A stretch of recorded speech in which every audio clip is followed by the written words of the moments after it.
So we continue our excursion in the Dutch Leningrad.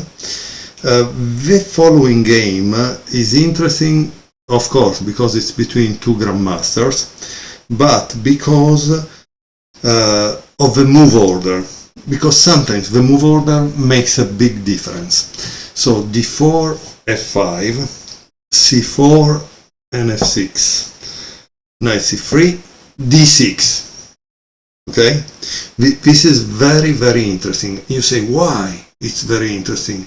Well, first of all, you must know that d6 is the classical Dutch, is not the Leningrad Dutch.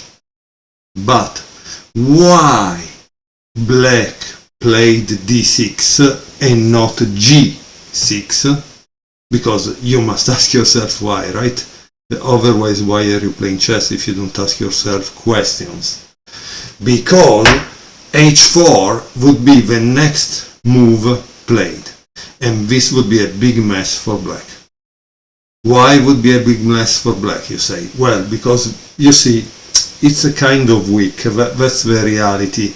When you play f5, you are creating an imbalance, you are creating a weakness, you're trying to create some game. No? We are not playing a symmetrical structure. We are playing something on the side, on the flank. But obviously it becomes kind of weak. So you say, oh, but okay, we play this, and then it starts to become a problem.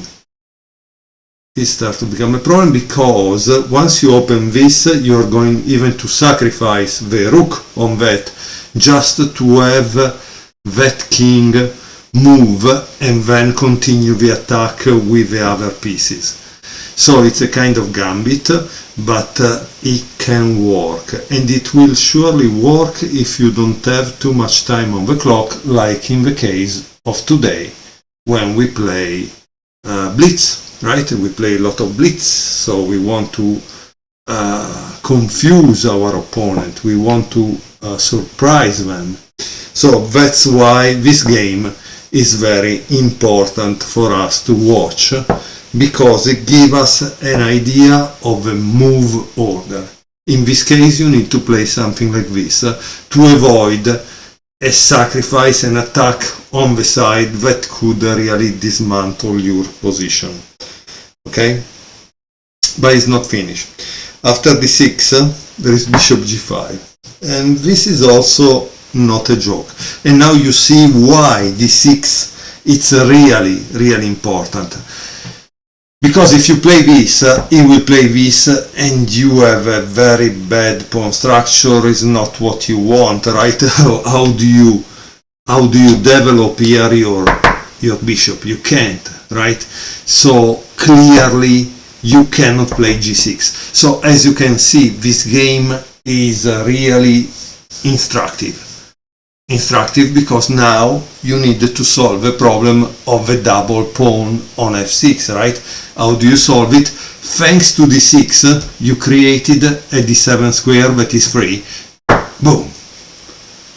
And so you have solved that problem. But obviously your opponent will continue to create problems. It's not that the opponent is there standing still, right?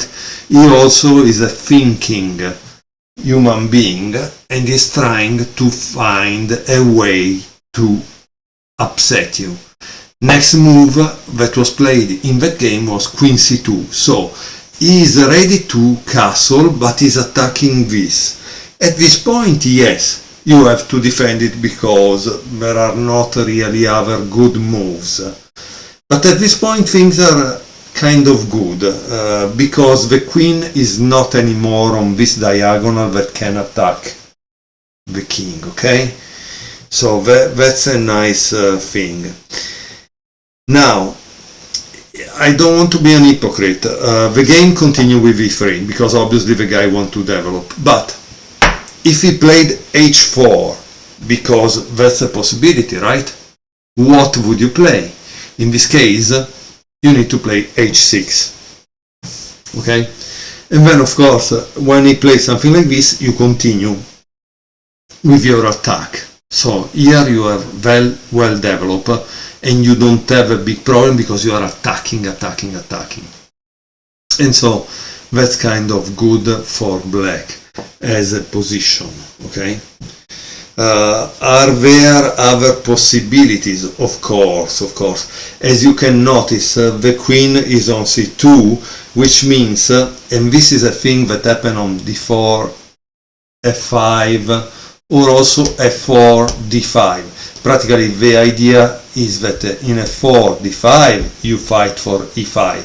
In d4, f5, you fight for e4.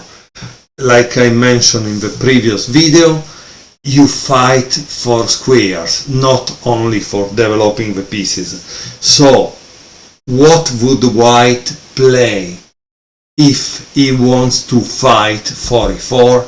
Obviously e4, right? And after f takes e4, knight takes e4, knight takes e4, queen takes e4, bishop g7, we have obviously castle, because at that point he needs to sustain this, and he wants to try to exploit the fact that the enemy king is still in the center. Okay? So knight f6 is needed because you need to open this diagonal for trying to make this escape, if it's possible. Okay? One of the lines that were analyzed was queen e1, bishop f5, knight e2, queen d7, knight c3, h6, bishop d2, and g5. And here black has a very good game. Now, this is a sample of possible moves found with engine out of curiosity. I mean, how can black fight if white attacks on e4? Okay? So don't take it for granted, because the game was from 2007. These moves were studied a little later, maybe in 2015. And so they might be outdated for today's theory, but in reality I'm studying this Dutch Leningrad for us club players, not for playing against grandmasters, to tell you the truth. And I know obviously we should always think that we will meet a grandmaster over the board, but honestly, in 400 tournaments game that I had, I think I met a grandmaster once. That's it. So imagine that. The result was bad, however, and because the grandmaster showed me that he definitely knew the theory better than me. And so that's why I tell you, oh, you really study hard the theory, opening theory, or I don't know how you will manage a meeting with the grandmaster. However, most of the other players are rated like 1500, 1900, and it's against them that we want to be prepared. Okay, let me return back to the position. So this was the position from which we analyzed h4, e4, while in the game the grandmaster who played this game was Katsgaliev Murtas 2579 against neighbor Friso 2606, and it was played in 2007. And in that time white played e3. Obviously black continues with bishop g7. White developed in this way. I don't know why, honestly. As you see, e3, yes, good, but is not really like e4. But bishop d3 maybe wants to do this, maybe. Notice I didn't see the entire game before, so I might be as surprised as you are, okay? Another possibility obviously was to play this and this as a development, right? and I have a line for that, but yet let me let you do your own homework, right? Because I don't want to cover it all for you. The idea is to watch these games, get the typical pawn structures that arise from the Dutch Leningrad, and see how you manage it, okay? E5, very interesting move. F3, yes, then white had the idea of playing this, because if he plays F3, that's the goal also, and of course maybe it's also to avoid E4. Castle, Knight G, E2, and finally we have C6, that is our Leningrad Dutch and our move that we like to play, right? But that due to this move order we had to start to play D6 like in the classical Dutch, and only at the right moment G6, right? So the game continues with H3, Queen A5, Bishop H4, and now there is E4. This is a kind of big deal, because remember that once you move a pawn, it cannot return back. So what could have done black better? Well, black, before moving that pawn, could have developed this bishop and then the rook, right? How?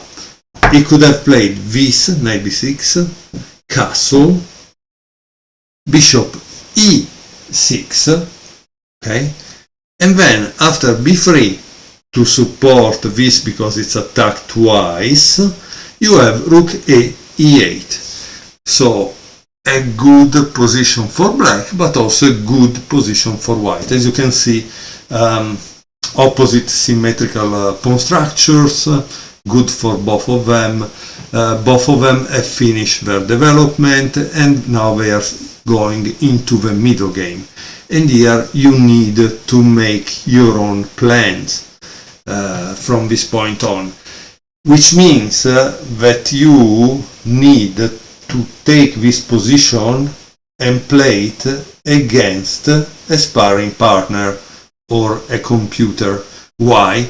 Because in this way, when you will be in the game, you will know what to do. Otherwise, if you just follow blindly my evaluation, a grandmaster evaluation, or whoever, you are not going to really know what to do when you find yourself in this kind of situation, right? Okay, now let me return back to the game, and we quickly finish to watch the game. That is a draw. Okay, it's a typical grandmaster draw. Once they see that they cannot do much, they agreed to a draw. Okay, we were around here in which we analyze a possible knight b6, but in the game he played e4, and after f takes e4, f takes e4, bishop takes e4, knight takes e4. Here we see one thing that is important, right?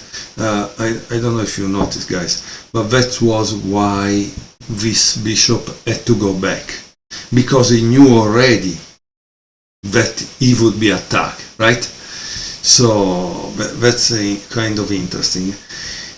Queen takes e4, and now knight b6. Knight b6 now allows black to take control of this. However, is not a good position for black. And here you can only feel it once you have played the Dutch for a while, because clearly in this position black is a little late. And so I don't know.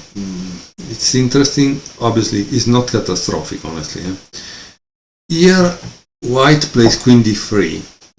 I don't know.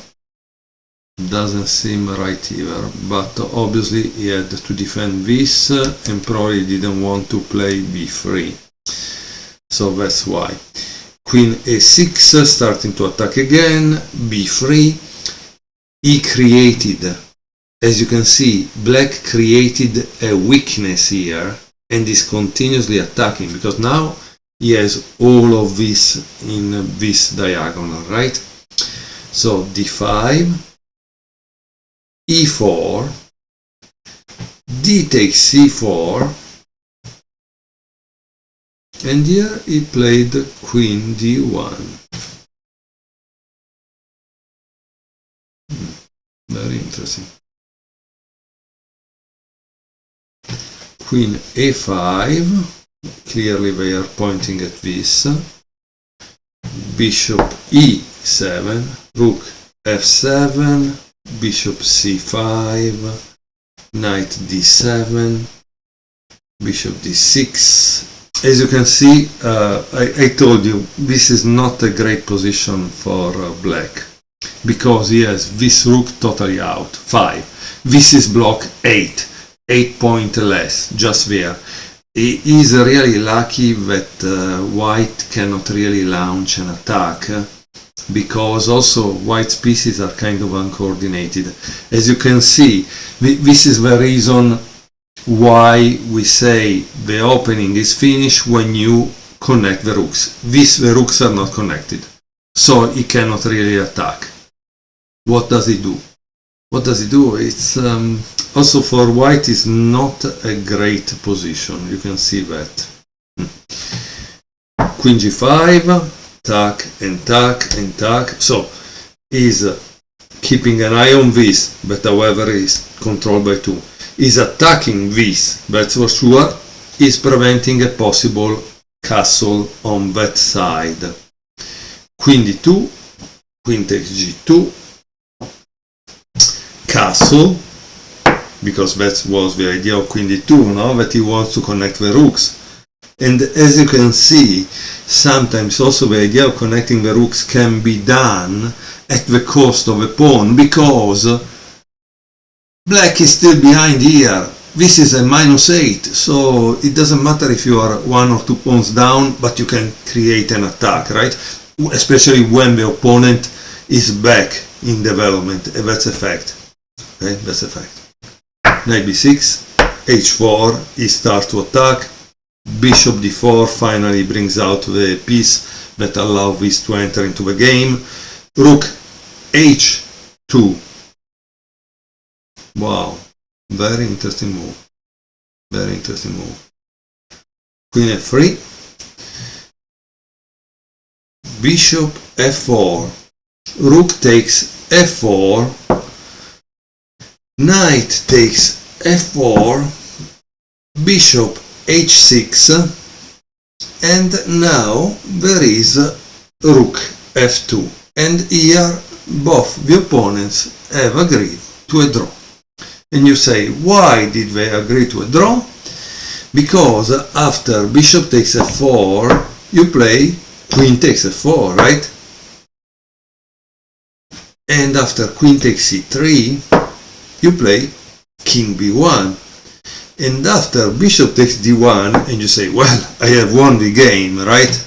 Well, not really, because there is queen f7, king h8, queen f6, king g8, and queen f7, obviously with a perpetual check, so you cannot win the game. I hope you guys enjoyed this game that became spicy in the end, and however it taught us also a little about the fact that both armies were kind of uncoordinated. So that I think is the lesson we should take, plus the fact that you cannot really have these two pieces out of a game, and this is a thing that happens in the Dutch. So you must be very, very careful about that. I lost a game because once I wasn't able to bring them out, and my opponent sacrificed some stuff, but the attack became overwhelming because the defenders were all blocked. So that's another lesson we can take from this game. I hope you enjoyed it.